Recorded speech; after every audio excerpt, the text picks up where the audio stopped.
150 জন Pakistan army ঢুকে পড়েছে জম্মু কাশ্মীরে। পালিয়ে বেড়াচ্ছে ভারতীয় সৈন্যরা।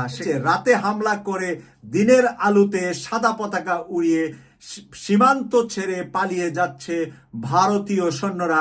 ভারতের প্রতিরক্ষা মন্ত্রী রাজনাথ সিং বাংলাদেশ দখলের হুমকি দিয়েছিল এবং বাংলাদেশ দখলের জন্য তাদের সেনাবাহিনীকে প্রস্তুত থাকার নির্দেশ দিয়েছিল। তারা যে কোনো সময় বাংলাদেশে হামলা করবে অথবা বাংলাদেশকে দখল করবে। এদিকে এবার সেনাপ্রধানের প্ল্যানে দেশে ফিরতে যাচ্ছে শেখ হাসিনা। ডোনাল্ড ট্রাম্পের ঘোষণায় বিপদে পড়তে পারে ডক্টর মোহাম্মদ ইউনূস। ভারত কিন্তু যেটা হয়েছে operation Sindoor, that's a Taylor. এরপরে কিন্তু আরো অনেক পদক্ষেপ গ্রহণ করার আছে এই জঙ্গিবাদের বিরুদ্ধে, উগ্রবাদের বিরুদ্ধে। সেক্ষেত্রে বাংলাদেশের মোহাম্মদ ইউনূস অন্তর্বর্তী সরকার যেন একেবারে চুপসে গেছে, চুপ করে গেছে।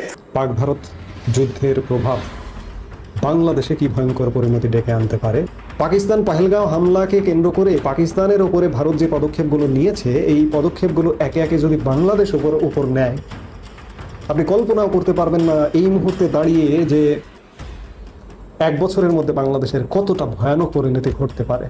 আওয়ামী লীগের এই মুহূর্তে কি পরিকল্পনা? বাংলাদেশ জুড়ে যেভাবে ঘটনার ঘনঘটার, সত্যি কি বাংলাদেশে এমন কিছু ঘটতে চলেছে? ভারত পাকিস্তান তো ইতিমধ্যে যুদ্ধ অবস্থা শুরু হয়ে গেছে, তাহলে শেখ হাসিনাকে বাংলাদেশে তারা ফেরাবে বা শেখ হাসিনা বাংলাদেশে ফিরবেন। যুদ্ধ পরিস্থিতি অবস্থায় কিন্তু এ ধরনের ঘটনা ঘটে যেতে পারে। এখন যদি ভারত কোনোভাবে কোনো ধরনের স্ট্রাইক করা শুরু করে, যেভাবে পাকিস্তানে করেছে সেভাবে বাংলাদেশেও যদি করা শুরু করে, তাহলে বাংলাদেশ এখানে জবাব দিতে হবে এবং জবাব দেওয়ার পরিপ্রেক্ষিতে কিন্তু বিষয়টি আরো জটিল হয়ে যাবে। ভারত পাকিস্তান যুদ্ধ নিয়ে কি মতামত দিলেন ডক্টর ইউনূস, জামাতের আমির ও বিএনপি তারেক রহমান, তা নিয়ে থাকতেছে আজকের ভিডিওতে বিস্তারিত। আসসালামু আলাইকুম ওয়া রাহমাতুল্লাহি ওয়া বারাকাতুহু। 150 জন পাকিস্তান আর্মি ঢুকে পড়েছে জম্মু কাশ্মীরে। পালিয়ে বেড়াচ্ছে ভারতীয় সৈন্যরা সেখান থেকে। এই নিউজটি কিছুক্ষণ আগে আমাদের হাতে পৌঁছেছে। এরপরে যেটা লিখেছে, রাতে হামলা করে দিনের আলোতে সাদা পতাকা উড়িয়ে সীমান্ত ছেড়ে পালিয়ে যাচ্ছে ভারতীয় সৈন্যরা। বিষয়টি নিশ্চিত করেছে পাকিস্তানের তথ্যমন্ত্রী। ভারতের বিরুদ্ধে আফগানরা প্রস্তুত, দিল্লির আকাশে অন্ধকার বলে একটি পত্রিকা হেডলাইন করেছে যে আফগান সৈন্যরাও প্রস্তুত হয়েছে, এখন ভারতের বিরুদ্ধে যুদ্ধ করবে এবং সেই সিদ্ধান্তের কারণে দিল্লির আকাশে আফগানকে ইরানকে পাশে পাবে যে আশা করেছিল, সেই আশাও এখন শেষ হয়ে উল্টো ইরান এবং আফগান পাকিস্তানের পাশে আছে বলেই ইতিমধ্যে ঘোষণা আসছে। ইরান যদিও এর মধ্যে বলেছেন যে ভারত আর পাকিস্তান চাইলে আমরা মধ্যস্থতা করে তাদের মধ্যে যে উত্তেজনা হয়েছে, যতটুকু যুদ্ধ আগিয়েছে সেটাকে থামানোর ব্যাপারে কাজ করতে চাই। কিন্তু ইতিমধ্যে পাকিস্তান থেকে যে খবর আসছে, সেই খবর থেকে জানা যাচ্ছে যে ভারত যদিও এই যুদ্ধ থেকে এখন থেমে যাওয়ার জন্য, পিছিয়ে যাওয়ার জন্য চিন্তা করছে, কিন্তু পাকিস্তান এর বদলা নিবে। পাকিস্তান কিছুতেই পিছিয়ে যাবে না বলে সিদ্ধান্ত নিয়েছে। তার সাথে আরো যে পরাশক্তিগুলা পাকিস্তানকে সাহায্য করছে, তারাও পিছিয়ে যাওয়ার পক্ষে নয়। তারা হলেন চায়না, তারা হলেন তুর্কি। এভাবে এই শক্তিগুলা এবং বাংলাদেশ থেকে ডক্টর মোহাম্মদ ইউনূসও পাকিস্তানকে আভ্যন্তরীণভাবে সমর্থন করে যাচ্ছে। বাংলাদেশ এদিক দিয়ে চিকেন নেক দিয়ে দখল করার জন্য 7 সিস্টার দখল বাংলাদেশ চায়না মিলে করার পরিকল্পনা চলছে। প্রিয় দর্শক, আমরা ডক্টর মোহাম্মদ ইউনূস ক্ষমতা যাওয়ার আগেই চিকেন নেক নিয়ে কথা বলেছিলেন, আর সেই কথার সুর ধরে আজকে শান্তিপূর্ণের কথা বাংলাদেশের দুটি রাজনৈতিক দলের দুজন প্রধান বলেছেন। আর সেই শান্তির কথা বলে দর্শকদের, তাদের সমর্থকদের মন্তব্যের তুপের মুখে পড়েছেন দুইজন নেতাই। একজন হলেন জামাতের আমির ডাক্তার শফিকুর রহমান, ওনার পেজে পোস্ট করেছেন যে শান্তিপূর্ণ সমাধান চাই, ভারত পাকিস্তানের এই যুদ্ধ থেকে যাতে শান্তিপূর্ণ অবস্থায় তারা ফিরত আসে। সেই কথা লেখার পরে তাদের কর্মী বাহিনীরা, নেতারা তার সেই লেখার নিচে কমেন্টস লিখেছেন যে এই ধরনের সুফিবাদী বক্তব্য থেকে বিরত থাকুন। যেই ভারত 15.5 বছর আপনাকে, আমাকে, আমাদের দলকে এবং বাংলাদেশের মানুষকে কারাগারে রেখেছিলেন, সেই ভারতকে কখনো শান্তির কথা বলে লাভ হবে না। ভারত সুযোগ পেলে আবার পাকিস্তান, বাংলাদেশ সহ তার প্রতিবেশীদের মধ্যে অশান্তি সৃষ্টি করবে। তাই এই সুযোগে পাকিস্তানের সাথে বাংলাদেশ মিলে যেন ভারতকে শায়েস্তা করা হয়, সেই কথাই কমেন্টস আসছে ডাক্তার শফিকুর রহমানের পোস্টের নিচে। যদিও ডাক্তার শফিকুর রহমান নিজের থেকে যুদ্ধের কথা বলতে পারেন না বলে আমি মনে করি।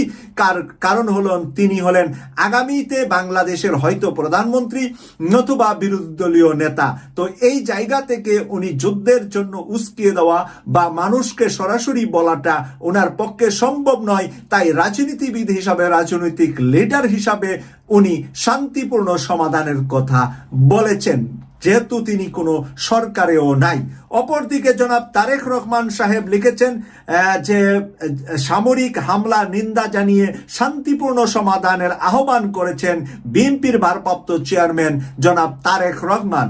এই তারেক রহমানের এই লেখার নিচে আমি পত্রিকাটিতে দেখতে পেলাম যে প্রচুর কমেন্টস আসছে তারেক রহমানের বিরুদ্ধে, এবং তারেক রহমানকে বলছে যে এই শান্তিপূর্ণ কথা আপনি যাদেরকে বলছেন তারাই আপনাকে 18 বছর যাবৎ নির্বাসনে রেখেছে।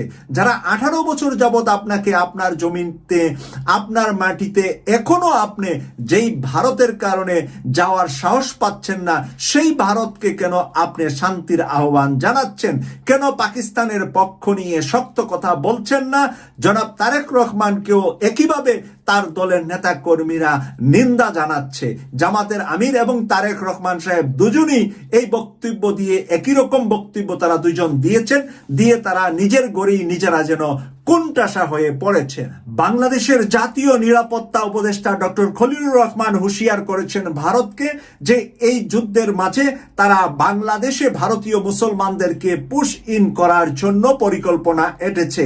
যে যারা সেখানে মুসলমান আছে তাদেরকে বাংলাদেশি নাম দিয়ে বাংলাদেশের ভিতরে ঢুকিয়ে দেওয়ার জন্য যে পরিকল্পনা করেছে তার কড়া হুঁশিয়ার দিয়েছেন ডক্টর খলিলুর রহমান। বাংলাদেশের পুলিশের আইজি বাংলাদেশের সকল সীমান্তবর্তী জেলাগুলাকে পুলিশকে সতর্ক অবস্থা থাকার কথা বলেছেন, যে যাতে করে কোনোভাবেই ভারত থেকে মানুষ পুশ ইন করতে, মুসলমানদেরকে পুশ ইন করতে না পারে।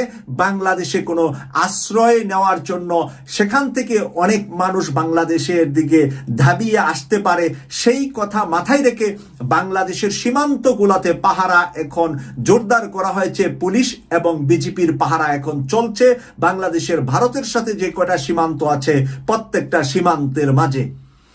পাকিস্তানের বিরুদ্ধে ভারতের ক্ষেপণাস্ত্র হামলা এবং তার পাকিস্তানের পাল্টা জবাবকে কেন্দ্র করে দুই দেশের মধ্যে উত্তেজনা পরিস্থিতি চলছে। এই বিষয় নিয়ে উদ্বেগ প্রকাশ করেছে রাশিয়া।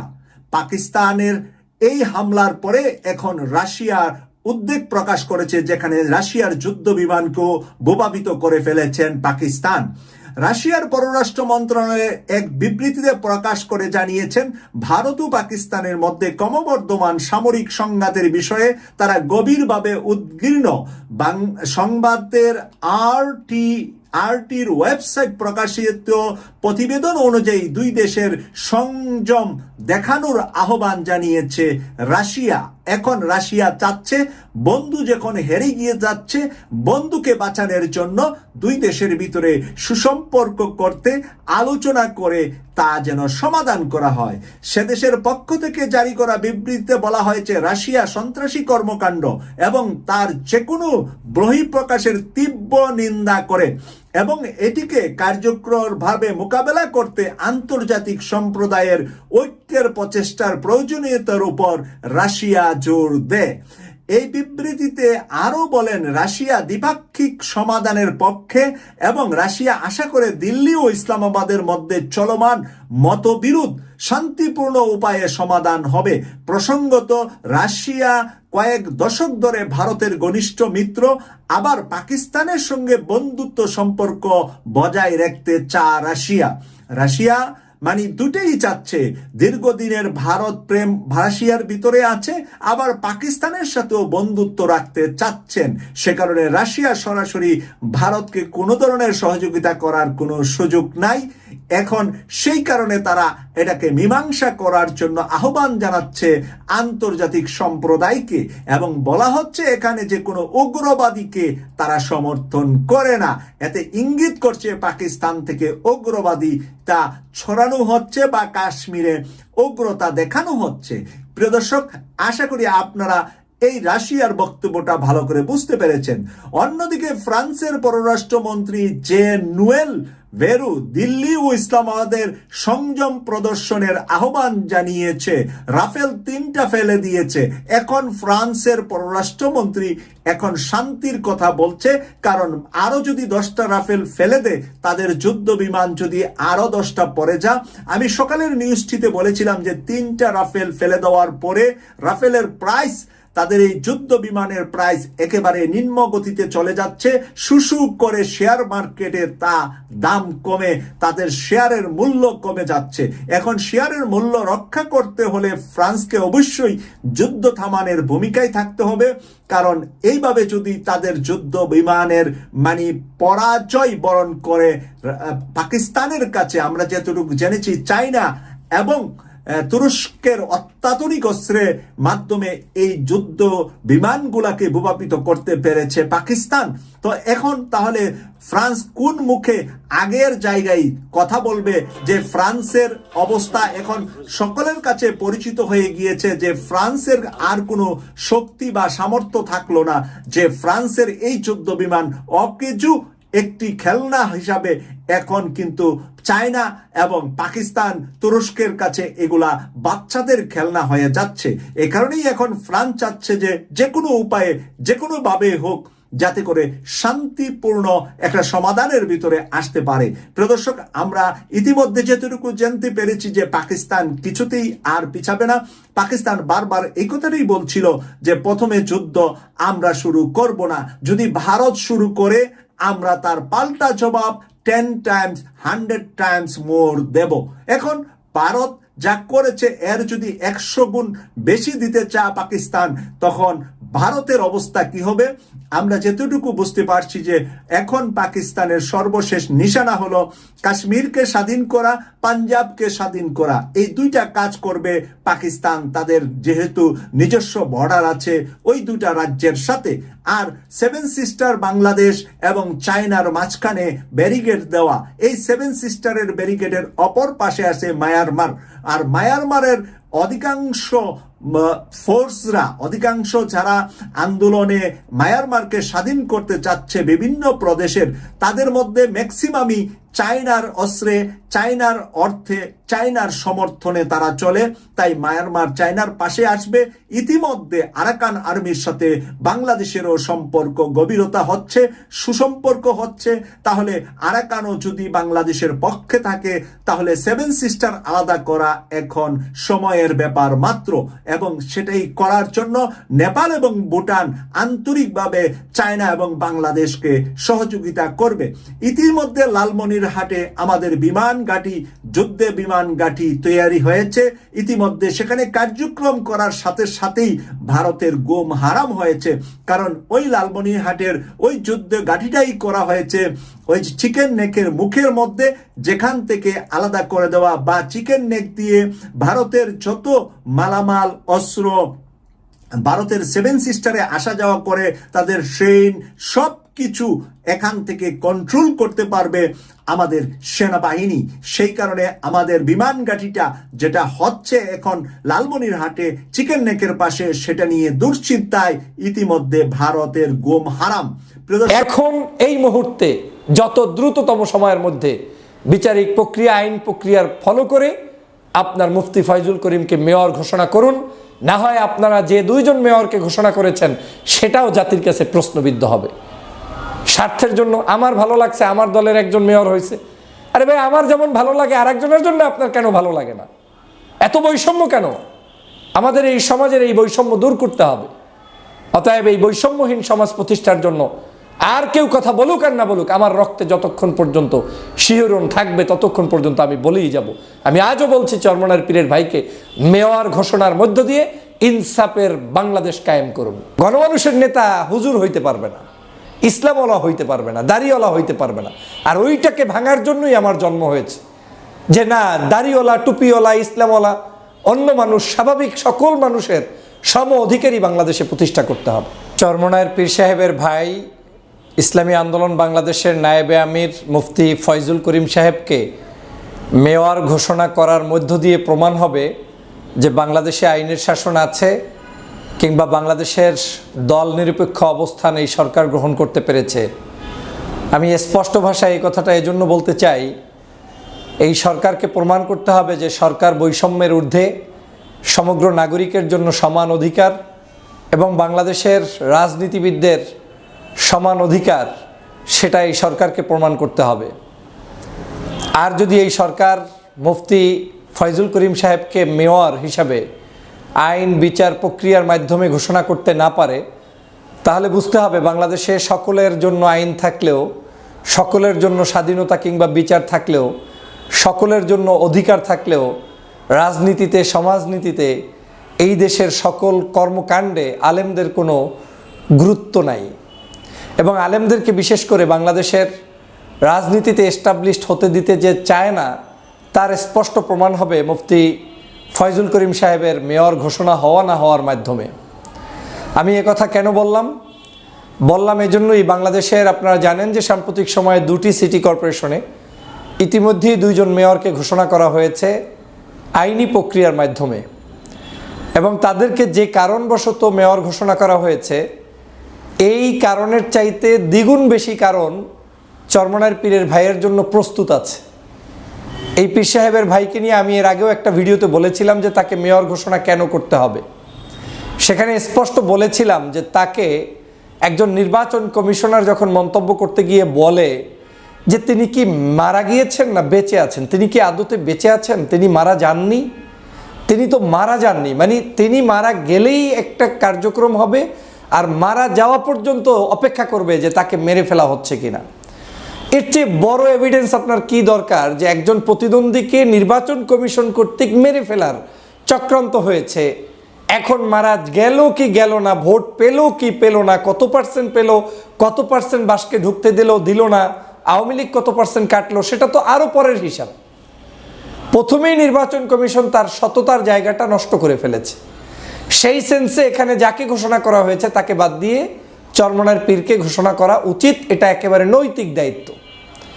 দ্বিতীয় যে বিষয়টি হয়েছে সেটা আপনারা দেখেছেন যে তার উপরে আক্রমণ করার পরে তাকে রক্ত ঝরানো হয়েছে। সেখানে তাদের পোলিং এজেন্ট থেকে শুরু করে তাদের যারা নির্বাচনের ক্যাম্পেইন করবেন তাদেরকে সকল পদে পদে বাধা প্রদান করা হয়েছে। এমনকি নির্বাচনের দিন তাদের নিজস্ব এজেন্টদেরকে বিভিন্ন সেন্টার থেকে বের করে দেওয়া হয়েছে, দায়িত্ব পালন পর্যন্ত করতে দেওয়া হয়নি।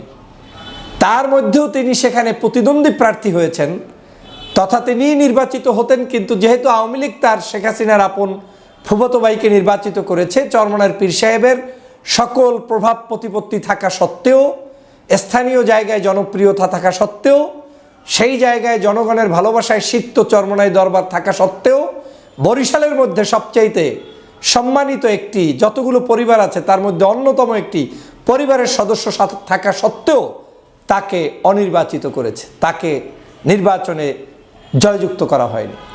এ কারণেই তাকে এখন এই মুহূর্তে নির্বাচিত ঘোষণা করা উচিত। আপনারা জানেন ঢাকার সিটি কর্পোরেশনের ইতিমধ্যেই ইশাক সাহেবের জন্য গেজেট পর্যন্ত প্রকাশ হয়ে গিয়েছে। অন্যদিকে চরমনাইর পীর সাহেবের ক্ষেত্রেটা ঝুলিয়ে রাখা হয়েছে। মনে হয় যেন আলেম ছলাম মানে কালাম হইলি, ইসলামিক কিছু হইলি, দাড়ি টুপি থাকলেই তার কোনো অধিকার নাই, তাকে যে কোনো মূল্যে ঝুলিয়ে রাখো, মূলা ঝুলিয়ে রাখা হয়েছে। কেন রে ভাই, এত মূলা ঝুলানোর তো কিছু নাই। এই বাংলাদেশের জুলাই বিপ্লব যাদের কারণে হয়েছে তার মধ্যে অন্যতম হচ্ছে ইসলামী আন্দোলন বাংলাদেশের চরমনাইর পীর সাহেবদের ভূমিকা। অনেক আলোচনা থাকতে পারে, সমালোচনা থাকতে পারে, রাজনীতিতে কাকে নিয়ে সমালোচনা নাই? এমন কোন সুফি সাধক দলটা আছে বাংলাদেশে যাকে নিয়ে আলোচনা সমালোচনা হয় না?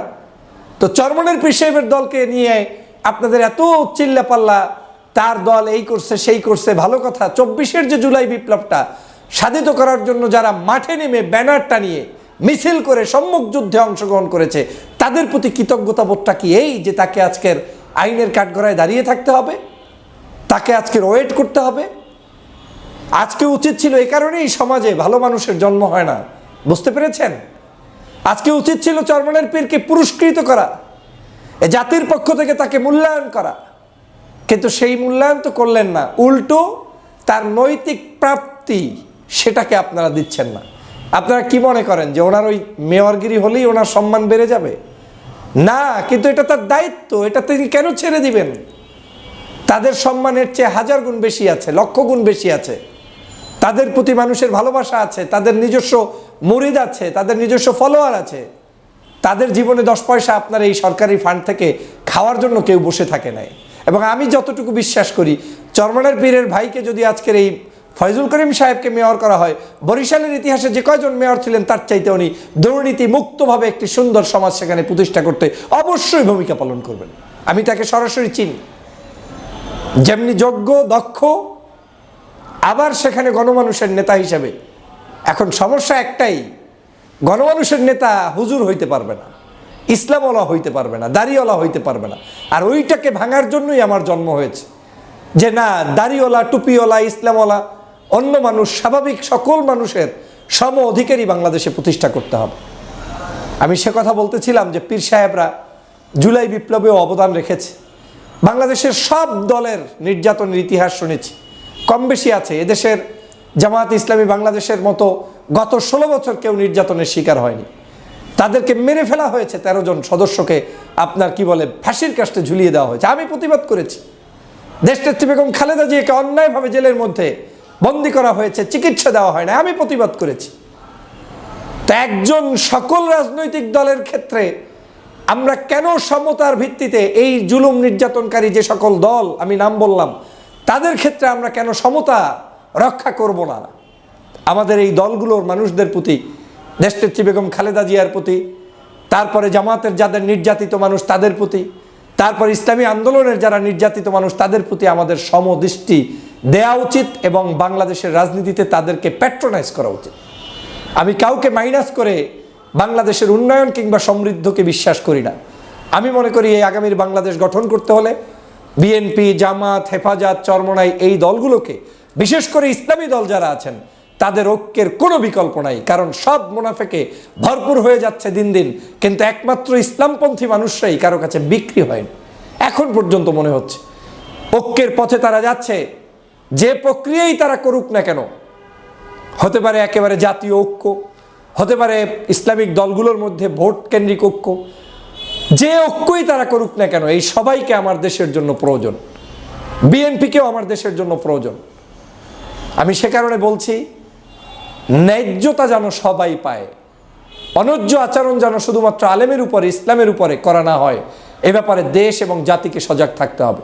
আমি সরকারকে স্পষ্টভাবে আজকের আমার এই লাইভের ভিডিওর মাধ্যমে ঘোষণা দিতে চাই, যদি আপনার ন্যায্যতা এবং আপনার কি বলে এটাকে যে নিরপেক্ষতা প্রমাণ করতে চান, তাহলে আপনি আজ, এখন, এই মুহূর্তে যত দ্রুততম সময়ের মধ্যে বিচারিক প্রক্রিয়া, আইন প্রক্রিয়ার ফলো করে আপনার মুফতি ফয়জুল করিমকে মেয়র ঘোষণা করুন। না হয় আপনারা যে 2 জন মেয়রকে ঘোষণা করেছেন সেটাও জাতির কাছে প্রশ্নবিদ্ধ হবে। স্বার্থের জন্য আমার ভালো লাগছে, আমার দলের একজন মেয়র হয়েছে, আরে ভাই আমার যেমন ভালো লাগে আরেকজনের জন্য আপনার কেন ভালো লাগে না? এত বৈষম্য কেন? আমাদের এই সমাজের এই বৈষম্য দূর করতে হবে। অতএব এই বৈষম্যহীন সমাজ প্রতিষ্ঠার জন্য আর কেউ কথা বলুক আর না বলুক, আমার রক্তে যতক্ষণ পর্যন্ত শিহরণ থাকবে ততক্ষণ পর্যন্ত আমি বলেই যাব।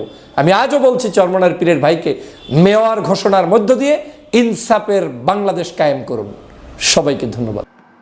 আসসালামু আলাইকুম রহমতুল্লাহি অবরকাতুহ। সম্মানিত দর্শক, আওয়ামী লীগ জমানায় কারারুদ্ধ এবং নিগ্রহের শিকার বেগম খালেদা জিয়ার উন্নত চিকিৎসার জন্যে লন্ডন গমনের কথা আমরা সবাই কম বেশি জানি। প্রথম দিকে আমরা জেনেছিলাম যে তিনি লন্ডনে কিছুদিন থাকবেন এবং তার পুত্রের এবং পুত্রবধূ এবং নাতিদের সঙ্গে বা নাতনির সঙ্গে সময় কাটিয়ে তার যেটা মানসিক প্রশান্তি, সেই মানসিক প্রশান্তি লাভের পর তিনি আরও অধিকতর চিকিৎসার জন্য তিনি আমেরিকাতে যেতে পারেন এবং তার সেই যে বিদেশ গমন নিয়ে আমাদের রাজনীতিতে একটা বিশাল, যাকে বলা হয় প্রাপ্তি, একটা স্বীকৃতি এবং একই সঙ্গে একটি অভূতপূর্ব ঘটনা আমরা দেখলাম। সেটা হলো যে রাজনীতিতে দীর্ঘ সময় যারা থাকেন তাদের সঙ্গে অন্যান্য দেশের যে বন্ধুত্বটা হয়ে যায়, সেই বন্ধুত্বটা আসলে অকৃত্রিম, দীর্ঘস্থায়ী এবং এই সম্পর্কগুলো রেসপন্ড করে। যেমন ধরুন, শেখ হাসিনার সঙ্গে ভারতের সম্পর্ক। এই সম্পর্কটি শেখ হাসিনার এখন যে দুর্দিন, সেই দুর্দিনের সময়টিতে যেভাবে ভারত রেসপন্ড করছে, এতে করে দেখা গেল যে রাজনীতির একটা স্কেল রয়েছে, সেই স্কেলে আসলে অরাজনৈতিক ব্যক্তিবর্গ কখনই পৌঁছাতে পারে না। যেমন ধরুন বাংলাদেশের মঈনুদ্দিন ফখরুদ্দিন সাহেব, তারা এখন আমেরিকা প্রবাসী, কিন্তু রাজনৈতিকভাবে যেহেতু তাদের ওইরকম কোনো অবস্থা ছিল না, ফলে আমেরিকাতে তারা অন্য সাধারণ উদ্বাস্তুদের মতো তারা ঘুরে বেড়াচ্ছেন পথে ঘাটে মাঠে, এবং তাদের একটা গোপন জীবন। তো যেটা বলছিলাম যে বেগম খালেদা জিয়া যে রাজনৈতিক দলটির প্রতিভূ, সেই রাজনৈতিক দলটির একটি ঐতিহাসিক যে সম্পর্ক, পররাষ্ট্রনীতির সম্পর্ক, সেটি তারা তৈরি করেছিল জিয়াউর রহমানের জমানাতেই সৌদি আরবের সঙ্গে, চীনের সঙ্গে এবং মধ্যপ্রাচ্যের অন্যান্য দেশের সঙ্গে। তো তারই প্রেক্ষাপটে কাতারের সঙ্গেও তাদের একটা সম্পর্ক ছিল। আমরা যেটা জানি যে কাতারের সঙ্গে আওয়ামী লীগের সম্পর্ক ভালো। এখন যিনি কাতারের আমির রয়েছেন, তার বাবার সঙ্গে শেখ হাসিনার একটা ব্যক্তিগত বন্ধুত্ব ছিল। আর বর্তমান যিনি আমির রয়েছেন, তিনি আধুনিক শিক্ষায় শিক্ষিত, অত্যন্ত চৌকুশ, এবং এই পৃথিবীতে যে কজন রাষ্ট্রনায়ক রয়েছে, ধরা হয়ে থাকে যে শিক্ষা দীক্ষায় এবং রাষ্ট্র পরিচালনায় তার যে আধুনিকতা রয়েছে, তার যে দক্ষতা রয়েছে, এটির সঙ্গে আসলে অন্য কোনো দেশের রাষ্ট্রপ্রধান কিংবা সরকার প্রধানের তুলনাই করা চলে না। তো বেগম খালেদা জিয়া যখন ইংল্যান্ডে যাবেন, তখন হঠাৎ করে আমরা যখন জানলাম যে কাতারের আমির তার যে রাজকীয় বিমানবহর রয়েছে, সেই বিমানবহর থেকে একটি এয়ার অ্যাম্বুলেন্স সেটি তিনি দেবেন সৌজন্যতার নিদর্শন স্বরূপ, বন্ধুত্বের নিদর্শন স্বরূপ, এবং বেগম খালেদা জিয়ার সম্মান এবং মর্যাদার স্বীকৃত স্বরূপ। এবং এটি যখন এলো, তখন যারা বেগম জিয়াকে তুচ্ছ করতেন, তাচ্ছিল্য করতেন, বিশেষ করে আওয়ামী লীগের যারা লোকজন, তারা রীতিমতো টাসকি খেয়ে গেলেন, এবং তাদের একটা অন্তর্জেলা শুরু হয়ে গেল। না পারেন তারা বলতে, না পারেন তারা সহ্য করতে। একইভাবে ডক্টর মোহাম্মদ ইউনূস, তিনি রাষ্ট্র ক্ষমতা আছেন, তার মধ্যেও এক ধরনের কেমন কিন্তু ভাব, বা এটা কি হলো, এটা না হলেও তো পারতো, আমি এত বড় নোবেল লরিয়েট, তো আমার জন্য তো এভাবে আসলে ওরকম কিছু হচ্ছে না। এর মধ্যে আমরা দেখলাম যে তিনি চীনে যাবেন, এবং প্রচার করা হলো চীনের সরকার তাকে একটা চার্টার্ড প্লেনে করে, সরকারের একটা বিশেষ বিমানে করে নেওয়া হবে। সেটা সামরিক বিমান হতে পারে, চীনের প্রেসিডেন্টের স্পেশাল বিমান হতে পারে, অথবা তাদের যে সকল বহরে কতগুলো বসানো থাকে বিমান, পৃথিবীর ভিভিআইপিদেরকে আনা নেওয়ার জন্য। তো এরকম কোনো বিমান হয়তো পাঠানো হবে। কিন্তু পরবর্তীতে দেখা গেল যে না, তাদের যে কমার্শিয়াল প্লেনগুলো রয়েছে, ওইরকম একটি বিমান ডক্টর মোহাম্মদ ইউনূসের জন্য পাঠানো হলো। কিন্তু আসার সময় তো নিয়ে আবার সেই বিমানে করে না এসে কীভাবে যেন আসলেন। এনিওয়ে, কিন্তু এই যে বেগম জিয়ার সঙ্গে ডক্টর ইউনূসের যে একটা ভাইব, এই ভাইবটা তৈরি করার যে চেষ্টা করলো, সেখানে অন্তর্বর্তীকালীন সরকার বেগম জিয়ার যে আন্তর্জাতিকতা, সেই আন্তর্জাতিকতার কাছে রীতিমতো ধরা খেলেন। তিনি ইংল্যান্ডে গেলেন, তার চিকিৎসা হলো, এবং তার চিকিৎসাতে যেটা আমি অনুমান করি সেটা হলো যে তার বেশিরভাগ যে রোগ এবং বালাই, এটি শরীরের সঙ্গে বসে গিয়েছে, এবং ওগুলো পরিচর্যা করতে হবে, নিয়মিত তদারক করতে হবে, নিয়মিত মেডিসিন খেতে হবে। যেমন তার আর্থাইটিস, বাতের রোগ, এটাই তার মূলত রোগ। তো লন্ডনে যে সকল চিকিৎসা করা হয়েছে, যা কিছু করা হয়েছে, তাতে ওরকমভাবে একেবারে আহামরি মেজর কোনো রোগ, যেই রোগে তাকে কাবু করতে পারে, কিংবা যেই রোগে কোনো অপারেশন দরকার, বা যেই রোগের ইমিডিয়েট কোনো চিকিৎসা করা দরকার, ওইরকম কোনো রোগবালাই তার মধ্যে পাওয়া যায়নি। ফলে কি হলো, তাকে আর ওই আমেরিকাতে যাওয়ার যে প্রয়োজনীয়তা, ওটা আর দেখা দিল না। তিনি হাসপাতাল থেকে বাসায় চলে এলেন, এবং এই যে হাসপাতাল থেকে বাসায় চলে আসার পর তার মধ্যে র্যাডিক্যাল কতগুলো পরিবর্তন দেখা গেল। তিনি আত্মবিশ্বাস ফিরে পেলেন, এবং তার ভিতর রোগ বালাই নেই, তিনি আবার সুস্থ হতে পারেন বা পারবেন, রাজনীতি করতে পারবেন, রাষ্ট্র ক্ষমতা পরিচালনা করতে পারবেন, দলের নেতৃত্ব দিতে পারবেন। এই বিষয়গুলো তার রক্তের মধ্যে একটা শিহরণ খেলে যেতে লাগলো। ফলে খুব অল্প কয়েকদিন পরে দেখলাম যে বিএনপির একটি অনুষ্ঠানে তিনি যে বক্তব্য দিলেন, এবং সেখানে নেতাকর্মীদের সাথে তিনি যখন বক্তব্য দিচ্ছিলেন, তারেক রহমান সাহেব পিছনে দাঁড়িয়েছিলেন, ডক্টর জাহিদও পিছনে দাঁড়িয়েছিলেন, এবং তিনি যে বসা অবস্থায় বক্তব্য দিয়েছেন তাকে যথেষ্ট মার্জিত, উজ্জ্বল, যথেষ্ট শক্তিশালী এবং অনেক গোছানো, এবং তার যে দীপ্তিময় যে চেহারা, তার চেহারার যে স্বাভাবিক সৌন্দর্য, মানুষ বয়স্ক হলে সাধারণত চেহারা বিকৃত হয়ে যায়, ভীষণ রকম বিকৃত হয়ে যায়। কিন্তু কিছু কিছু মানুষের বয়স হওয়ার পরে তার বয়সের গাম্ভীর্যের কারণে তার চেহারার মধ্যে এক ধরনের সম্মানের এবং মর্যাদার মাধুর্যময়তা ফুটে ওঠে, যেটি বেগম জিয়ার যে লন্ডনে বসে তিনি যে ভার্চুয়াল বৈঠকটি করলেন তার মধ্যে সেটা ফুটে উঠল। এবং তিনি সেখানে যে বক্তব্য দিলেন, লিখিত বক্তব্য, কিন্তু অত্যন্ত পরিশীলিত, কোনো রাগ নাই, ক্ষোভ নাই, ক্রোধ নাই, শান্ত, ধীর এবং স্থির। এবং তিনি সারা জীবনে ধীর স্থির, কিন্তু এই সময়টিতে বয়স যেন তাকে আরও ধীর এবং স্থির করে তুলেছে। তো এটা বিএনপি যারা লোকজন তাদের জন্য যতই সুসংবাদ হোক না কেন, যারা বিএনপিকে পিছিয়ে রাখতে চায়, বিএনপি রাজনীতিকে অবদমিত করতে চায়, বিএনপিকে যারা শত্রু ভাবে, তাদের জন্য বেগম খালেদা জিয়া একটা রীতিমতো অ্যাটম বোমা। ফলে তিনি বাংলাদেশে আসবেন কি আসবেন না, আবার -2 হবে কি হবে না, এসব নিয়ে নানা রকম গুজব ছড়িয়ে পড়তে লাগলো। সত্য মিথ্যা আমরা কিছুই জানি না, কিন্তু মানুষের মুখে যা রটে তার কিছু না কিছু বটে। হয়তো আমরা অনেক কিছু চিন্তা করি বা অনেক কিছু করার চেষ্টা করি, কিন্তু পেছনে একটা শক্তিশালী নেটওয়ার্ক থাকার কারণে, পেছনে একটা শক্তিশালী যুক্তি থাকার কারণে সেই জিনিসগুলো আমাদের করা হয়ে ওঠে না। তো 1-11 বা 2-11 বা 3-11 এই ধরনের যে প্ল্যান প্রোগ্রাম, অর্থাৎ 1-11 ধারাবাহিকতায় 2-11, 2-11 ধারাবাহিকতায় 3-11, এগুলো ঘটানোর জন্য যে লোকজন নেই বা চিন্তা ভাবনা করছে না, তা কিন্তু মানে আপনি বুকে হাত দিয়ে বলতে পারবেন না। কিন্তু এই জিনিসগুলো সফল হচ্ছে না, এই কারণ হলো যে রাজনৈতিক অঙ্গনে, অর্থাৎ 1-11 বা 2-11 বিরোধী যে শক্তিসমূহ রয়েছে, তাদের যে দৃঢ়তা, তাদের যে ঐক্যবদ্ধতা, এর কারণে এই কুশীলভরা আর সেই সাহস পায়নি।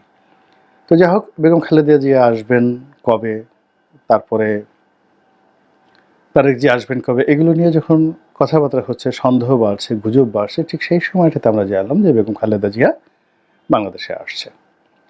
সংগতির কারণে আমরা আগে জেনেছিলাম যে কাতারের আমিরের সেই এয়ার অ্যাম্বুলেন্সে আসবেন, কিন্তু পরবর্তীতে দেখা গেল যে না, সেটা না, তিনি বিমানের একটা রেগুলার ফ্লাইটে আসবেন।